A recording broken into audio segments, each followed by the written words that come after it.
All right, good morning, everyone. We're going to go ahead and get started.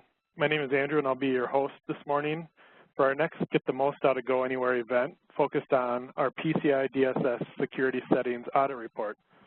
Thank you for joining us today. Our event should be about 30 minutes long. Before we get started, a few housekeeping notes. We are recording this event, and we will send a follow-up email here this afternoon with the recording, the slide deck, and a little bit of additional information about the subject matter we're talking about. There is a Q&A tab down there at the lower right. It's easiest for us to get and respond to questions throughout, and I have Brian on the line too to help us do that. So if you send them real time, we'll try and get to them as fast as possible, and then we should have a little bit of time at the end to do any additional questions there might be. So go ahead and submit them as they come up, and we'll address them as we can. And then at the very end of the event, and Dan will give us a quick reminder here at the end too, there is this follow-up survey. It's 3 short questions. We'd love to hear your feedback on the event so far, especially this event. If you have any questions that need follow-up or anything else you want to let us know, that's the best way to do it.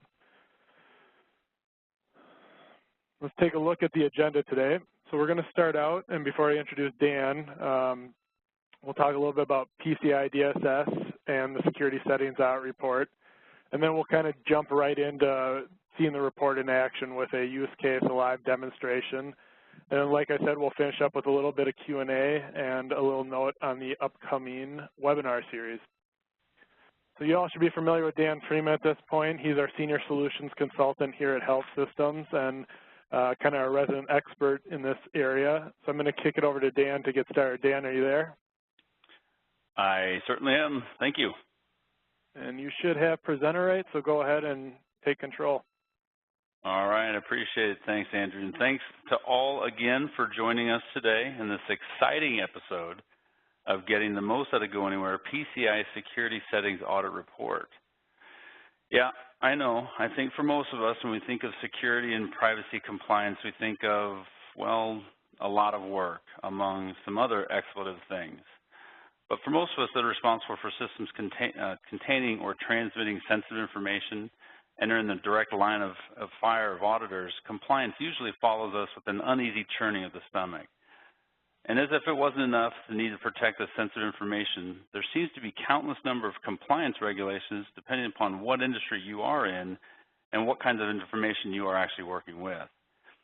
And even when you do nail that down, interpreting any security and or privacy compliance can be quite a daunting task, not to mention maybe a few FTEs and potentially countless resources. No matter what security or privacy compliance standards you do fall under, the goal is to protect sensitive information.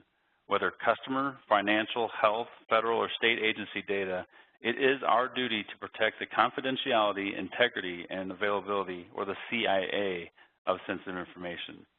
Now today, we're going to talk specifically about how GoAnywhere can help relieve some of these queasy feelings surrounding compliance by providing the technical controls and security configurations to properly protect the data that is processed via GoAnywhere. And acting as the star of the show and main attraction, we will provide a report to give you a glimpse of how your configurations stack up against applicable PCI DSS security controls. Speaking of which, PCI DSS, or the Payment Card Industry Data Security Standards, were developed for those companies responsible for processing debit and credit card payments. Now, these standards do require organizations to protect the privacy of customer account data. Like many of the regulations, failure to meet these standards can result in significant fines or even the termination of the ability to conduct work.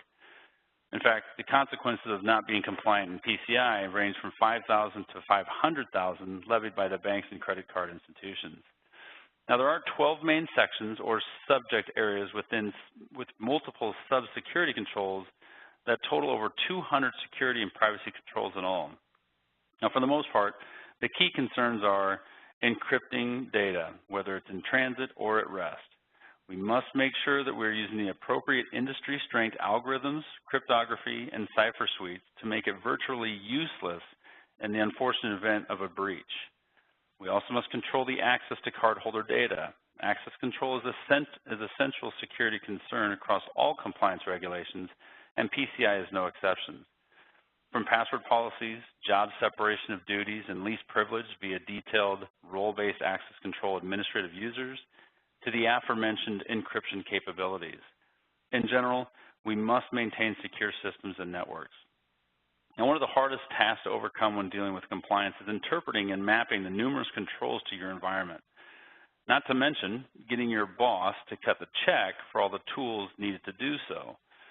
But in lieu of all that, GoAnywhere can at least provide a nice, quick spot check on how your configurations map up.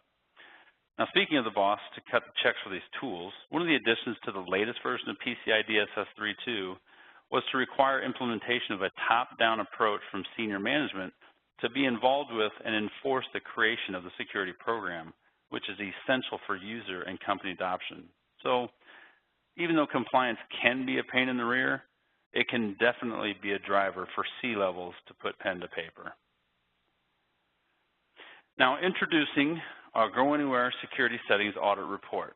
Now, this report analyzes 76 different security configuration settings within GoAnywhere, with a detailed list of GoAnywhere security defaults, all enabled services, and the current configured security settings. I'd say probably the most important and useful component of this report is the fact that we give you the recommended steps to mitigate any failures or non-compliances you may encounter. Now, these recommendations definitely take the guesswork out of fixing the issues. Now, running the actual report does require that you do have the advanced reporting module as one of your licensed features. This module will give you access not only to the security settings audit report we'll look at today, but also about 23 different other configurable reports. When you do run the report, GoAnywhere will do an analysis of your MFT security settings. It will then provide a status in comparison to the latest PCI DSS 3.2 compliance settings. Now, the first two are pretty self-explanatory. We've got pass. If so, then obviously the setting meets the requirement. And fail, the setting does not meet the requirement.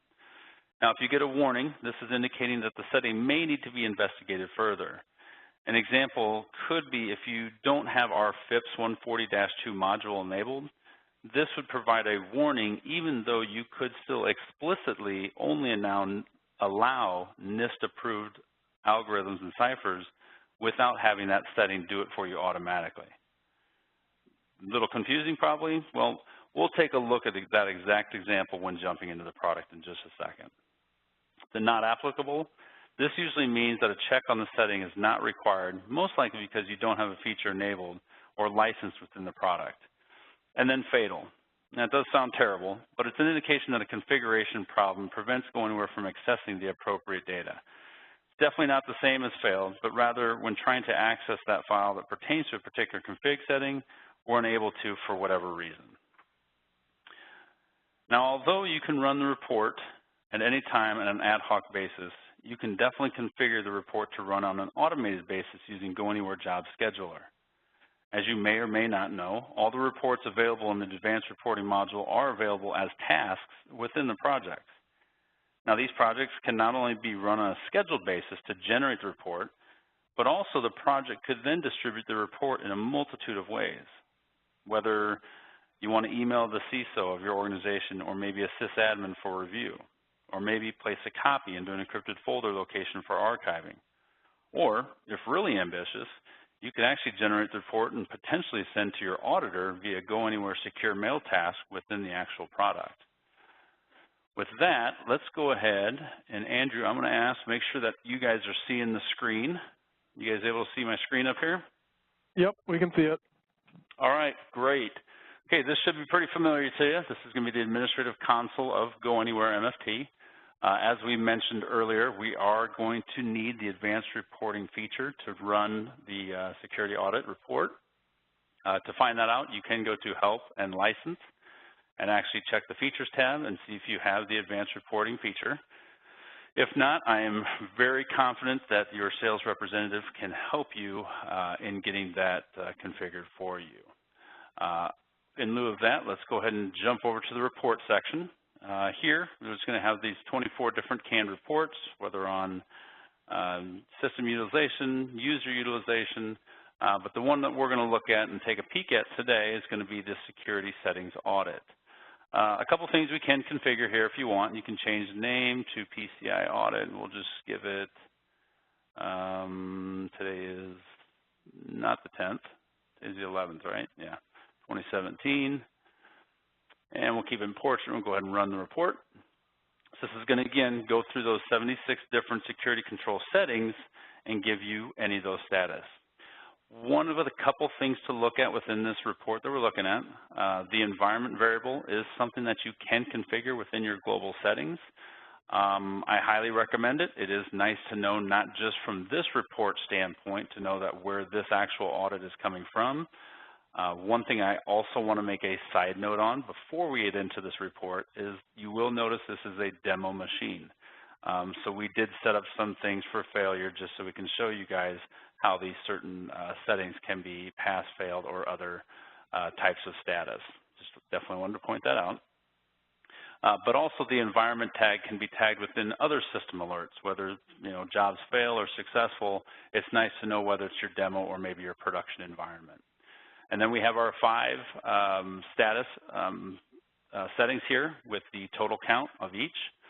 And then basically the report is going to be broken down into 4 sections here. We're going to have the security check column, which is going to be the actual condition or configuration setting or security control that we are going to be reporting against. The status, as we talked about, will be one of the 5 different statuses. Again, I think one of the most important areas is going to be that recommendation in case we do fail, unfortunately.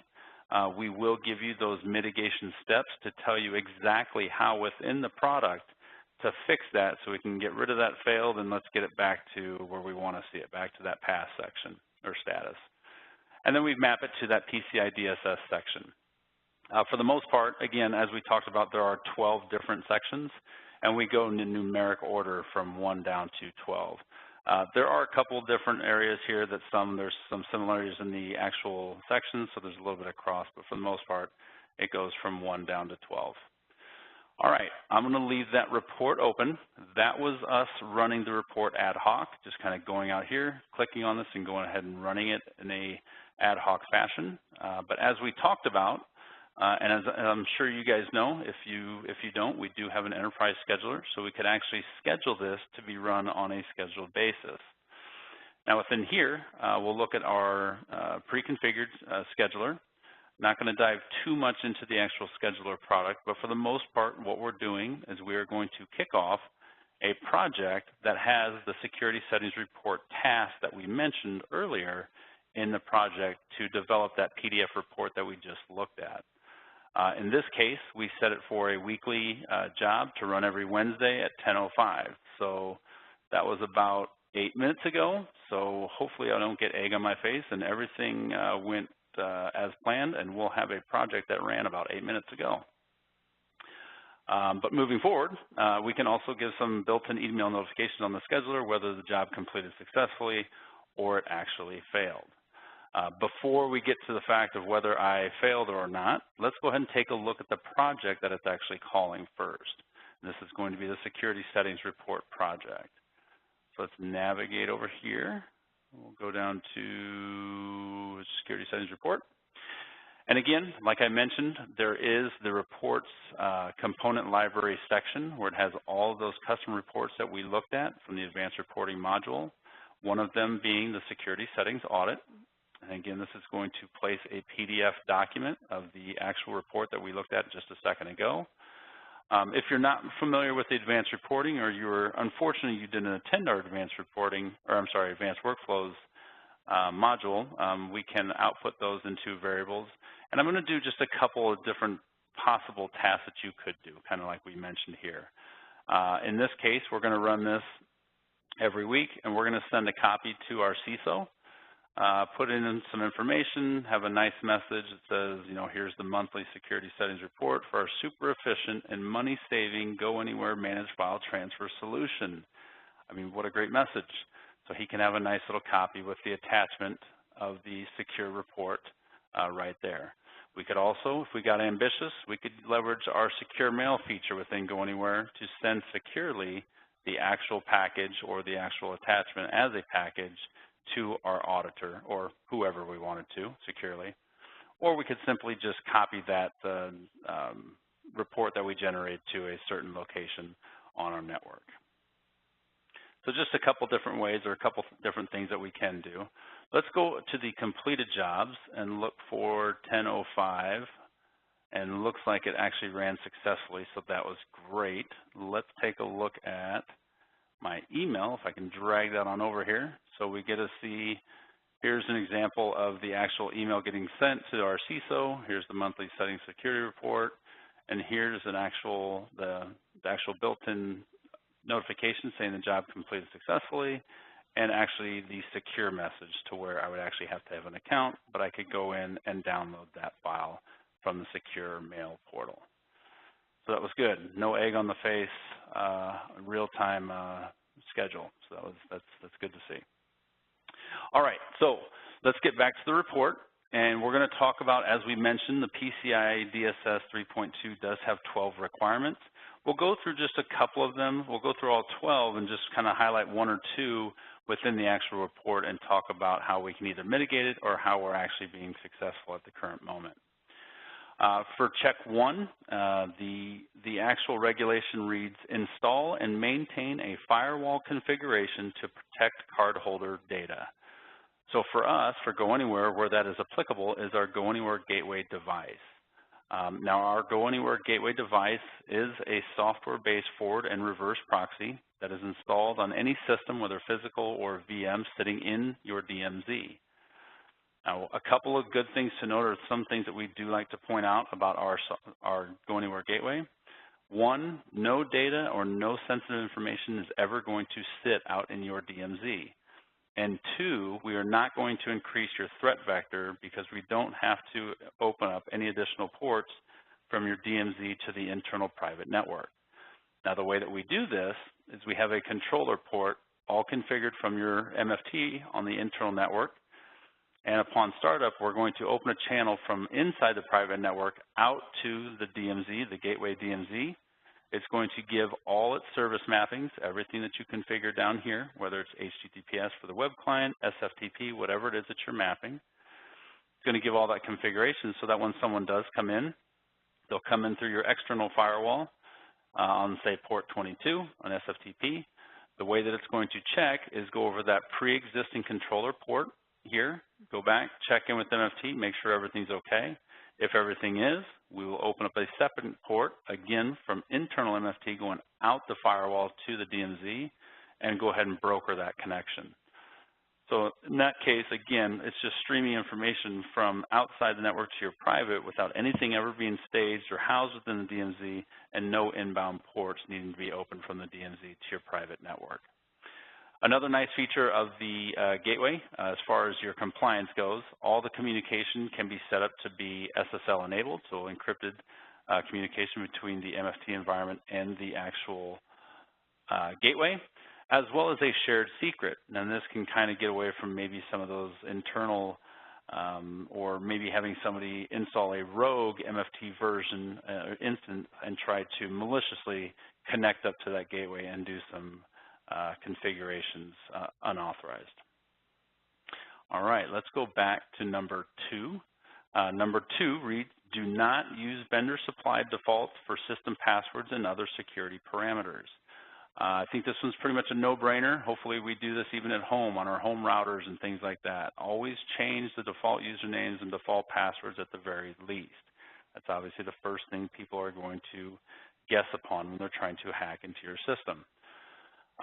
Secondly, and here's one where we failed, and I'm going to point out where and how the mitigation steps kind of come into play here. This one is not it doesn't like the default protocols that are being used for the HTTPS listener. It wants to, and according to PCI DSS 3.2, they are only allowing TLS version 1.1 and higher. Anything older is considered a failure, so that's what we're seeing here. So it's going to tell us, and I'll just read verbatim, and this will be the last time I'll read anything verbatim for you. But within the service manager, the following HTTPS service listeners should be configured to only allow SSL protocol version TLS 1.1 and 1.2. So within here, we can go to our services, service manager, go to the HTTPS listener, and go ahead and edit that listener to only allow TLS 1.1 and 1.2. As you currently see, we're also allowing TLS version 1. Which is a no-no. So if you take that out, restart the service, then that would go from failed to passed, and that's how we kind of leverage those mitigation or recommendation steps. Another area, if you weren't familiar, we do have a full-blown key management system, one of them being SSL certificate managers. A good place to also change a default password would be on your key store password for both your trusted and private Java key stores. So you could change your passwords right here. All right, back to here. Let's go to section 3. And this one we're going to look at, and it says protect cardholder data. They kind of talk a little bit about retention policies and, of course, the ever-important encryption at rest. So we've got some overall disk quota specified for GoDrive, and encrypted folders are configured for GoAnywhere. So we'll kind of look in that case here, GoDrive being our collaboration type file sharing module. But here from a global level, you can have a disk retention or a retention setting at the global level of 500 gigabytes or whatever you want it to have set. But you can also do it from the individual user level. If they have the GoDrive available to them, you can give them a disk quota of whatever size you want. Kind of on that same note, and probably more commonly, when people are leveraging your system for SFTP, FTP to drop off or pick up files, you can also do disk quotas straight from here from the folders that you give them access to, which is kind of nice. On the other note, the encrypted folders part, don't say there. This is GoAnywhere's way to do a software-based encryption at rest of any of the target folders that you choose. Anything that GoAnywhere has access to, you can make a targeted AES 256-bit encryption at rest to satisfy those NIST standards as well as the PCI standards. All right, let's go to number 4. And number 4 is going to be a good example of that confusing statement I may have said in the original or the first part of the presentation. But we do have a FIPS 140-2 validated module, which basically takes away or only allows the strongest NIST-approved cipher suites. So in our case, we don't have that actually set. We have that set to no, and that's why we're getting the warning. It's telling us that maybe we need to enable the FIPS 140-2 compliance mode. But as you see, everything that the FIPS 140-2 compliance mode would enable and have passed as far as a security control setting goes, we have those set explicitly, so they're passing anyway. So just kind of showing an example of how a warning provides or really needs you to do a little bit more investigation on what exactly is going on. Just to show you in the product, that FIPS 140-2 module, that's right here. And again, if you click on yes, what it's basically going to do, if I go to some of my service listeners, it will basically take a lot of these certain algorithms and key exchange algorithms and not make them available for me to even select. It's only going to select the NIST-approved algorithms to be within the product. All right, we'll go on to number 5, and that one says protect all systems against malware and regularly updated antivirus software and programs. Now within GoAnywhere, we don't have anything native as far as that is concerned. What we do have, and I would like to point out, as a resource, we can add ICAP servers. So if you do have the availability of an ICAP server, we can take files before loading up to your system or before going out and do some AV scanning or maybe some DLP scanning, leveraging an ICAP resource within a project. All right, having said that, let's move on to section 6. This one says develop and maintain secure systems and applications. Here we talk about the product update within the last 6 months and the appropriate Java runtime addition. From here, we can always go to our check for updates, and it will let us know what installed version we're on and if we are on the latest version, as well as going to help about system info. We can always see the level of Java.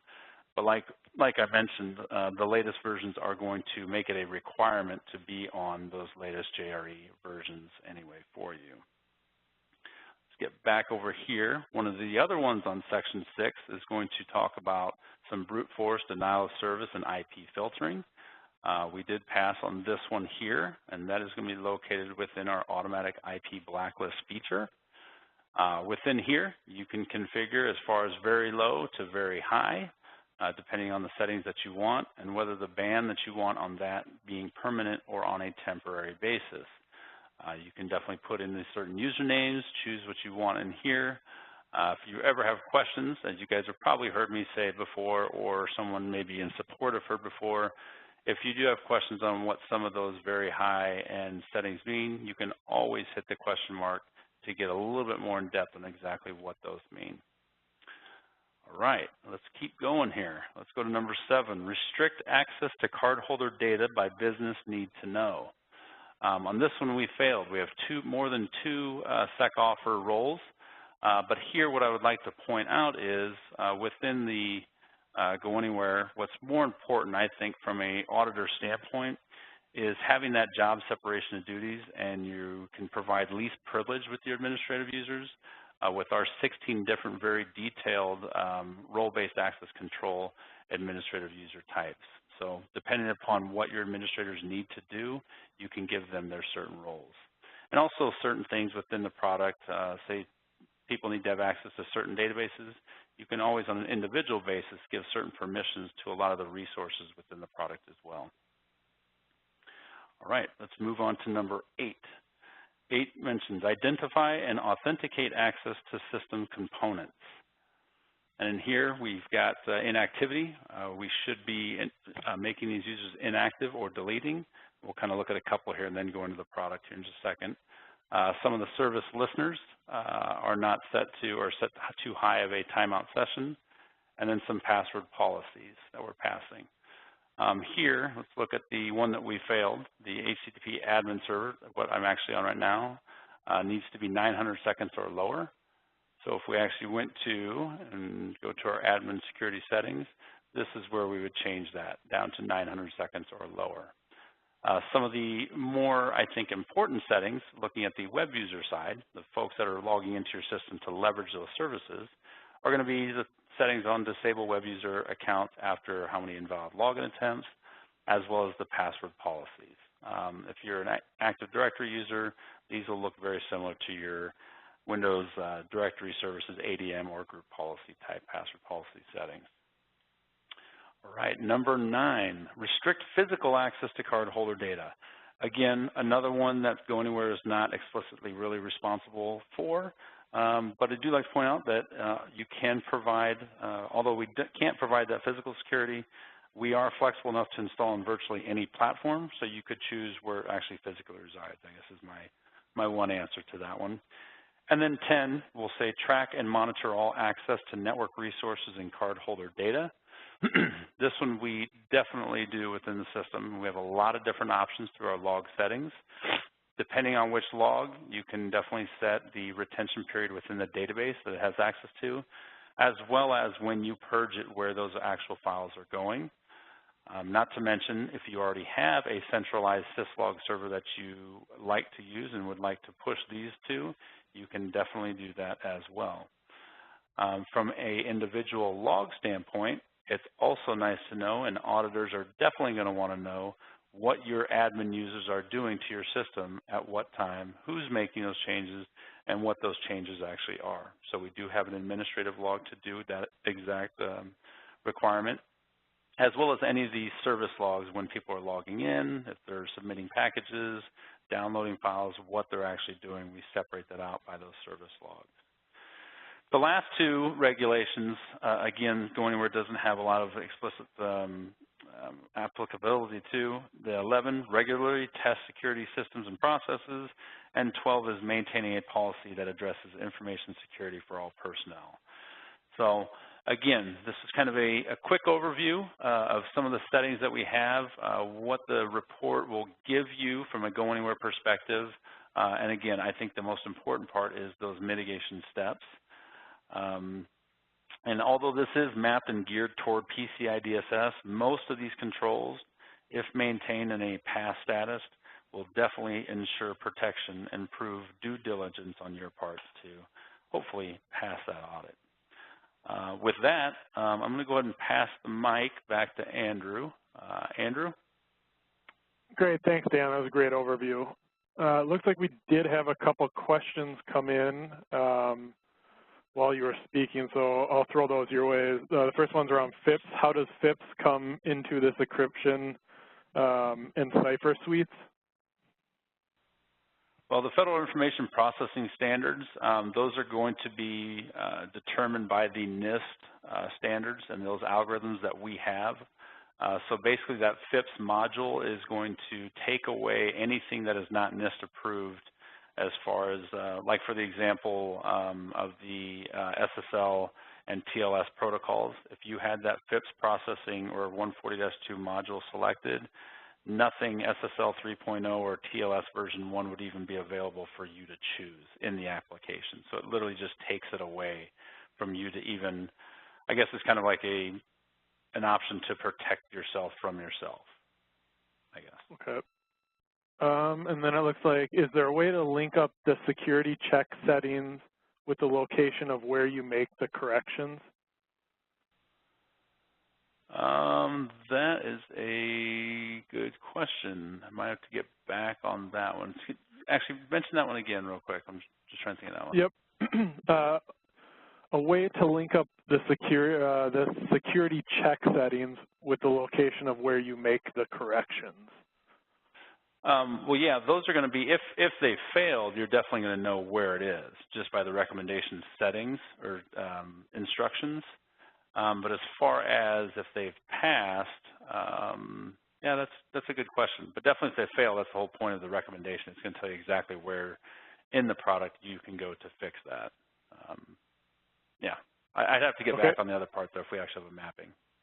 Sure, and we can have someone follow up on that one. Last one I can see at least. What is the relationship, if any, between Open PGP Key Manager and encrypted folders? Oh, within the product. Yeah, those are definitely completely separate. The Open PGP Key Manager is going to be that full-fledged PGP Key Manager for your file level encryption. This is where we can add things or add those PGP keys with your trading partners to leverage as a resource and then do automatic encryption, decryption, as well as digital signatures and verifications from your trading partners back and forth. Encrypted folders are going to be AES 256 bit encrypted target locations, and those keys are actually built into the product. So the only way that you're going to do any encryption and decryption on the fly is through an authorized GoAnywhere user or GoAnywhere process like a project. So they are separate. Perfect. I think that's it, or at least I can see. It looks like for the time we have.